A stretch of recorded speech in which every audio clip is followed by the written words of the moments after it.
Vamos para a parte 2, gente. Nessa parte 2, vamos relembrar que a gente estava falando do Dixon e do exame de calorimetria que ele fez aqui conosco.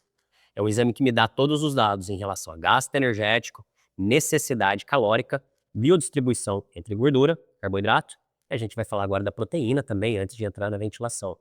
A proteína, gente, ela tem uma necessidade que vai variar dependendo do que você quer render. Se você quer manter um padrão de massa muscular, você tem que comer no mínimo 1 grama por quilo de peso por dia de proteína. Se você quiser diminuir essa proteína, por exemplo, de 0,7 a 1, tem pessoas que têm necessidades especiais, por exemplo, nefropatas. A gente tem que ter uma dieta hipoproteica para esses pacientes, porque a proteína pode sim fazer mal para esse rim. Vamos lembrar que proteína em excesso não faz mal para o rim, tá, gente? É só para o paciente que já está nefropata, aí a proteína pode fazer.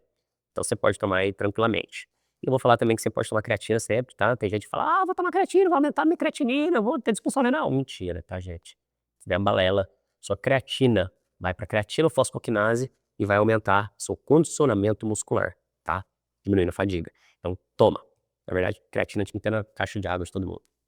E para quem quer hipertrofiar e melhorar o metabolismo, que nem o Dixon, precisa de mais ou menos 1,5 gramas a 2 gramas de proteína por quilo dia. Vocês têm uma noção, gente? Dixon tá aí quase 100 quilos, né? Vai dar aí 150 a 200 gramas de proteína por dia. Um bife do tamanho de uma mão fechada tem mais ou menos 150 gramas. Tem mais ou menos 30 gramas de proteína. Será que o Dixon come isso daí? Um whey protein tem mais ou menos 30 gramas de proteína. Um ovo tem mais ou menos 6 gramas de proteína. Um copo de leite tem mais ou menos 8 gramas de proteína. Uma fatia de queijo, 5 gramas de proteína. E aí, você acha que ele tá dando tijolinho para esse músculo crescer? Ou ele tá lesionando e não tá reparando esse tecido? Aí vai ficar flacidão lá e depois vai mexer o saco. Mas, agora ele entendeu, vai melhorar essa dieta dele. Então, falando sobre os bionutrientes, proteína, fase muscular, de crescimento, reparação tecidual. Lipídio, função energética estrutural. Carboidrato, função energética pronta, tá, gente? Vamos lembrar que o músculo funciona através de uma alavanca que a gente chama de ciclo de Krebs. E para fazer essa função energética girar e fazer, por exemplo, uma energia que a gente chama de quântica, a gente precisa de glicose, água e oxigênio. Esses 3 elementos são essenciais para a vida. Se você não tiver glicose, o seu corpo consegue fazer rodar o ciclo de Krebs com proteína ou com lipídios, né? Por isso que a gente consegue fazer fonte energética de outras vindas. Porém, tem gasto energético, ele não gosta de fazer isso. Então, o carboidrato é a melhor fonte energética para você ter rendimento muscular. Então, se você quer desenvolver teu músculo, por favor, não tire o carboidrato, tá? Não vire carbofóbico, tá? Carbofobia, ela é boa no começo, depois não. Depois a gente tem que dar energia para o seu músculo render. O VO2. O VO2 ideal, gente, é mais ou menos 3,5, tá? Isso mostra para mim que 3,5 ml por quilo por minuto é o VO2 que você faz um gasto de oxigênio e você faz uma nutrição oxidativa da sua célula reparadora. Quando ele é menor do que 3,5, gente, que nem do Dixon aqui, significa que você está um pouquinho sedentário e você não tem uma biodisponibilidade de oxigênio muito boa. Ou seja, sua célula estava sedentária, seu rendimento estava baixo, você estava gordinho, você estava com desempenho ruim. A partir do momento que você começa a fazer atividade física, que você começa a energizar seu músculo, você começa a melhorar a relação de troca, o VO2 começa a aumentar. Ele vai chegando próximo de 3,5, e aí pessoas mais bem condicionadas, acima de 3,5, atletas 4,5, 5, tá, gente?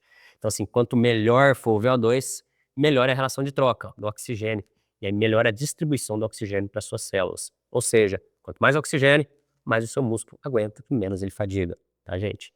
Então, assim, vocês já devem ter treinado aí, né? Quem não treinava e começou a treinar, vocês devem saber que no começo do treino, você tem uma fadiga. Por exemplo, você consegue correr um pouquinho, você consegue malhar um pouquinho, e à medida que você vai treinando, você vai aumentando a carga, você vai aumentando a distância, e você vai fadigando menos. É a relação de oxigênio que promove isso para você. Isso daqui é a relação de ventilação, gente.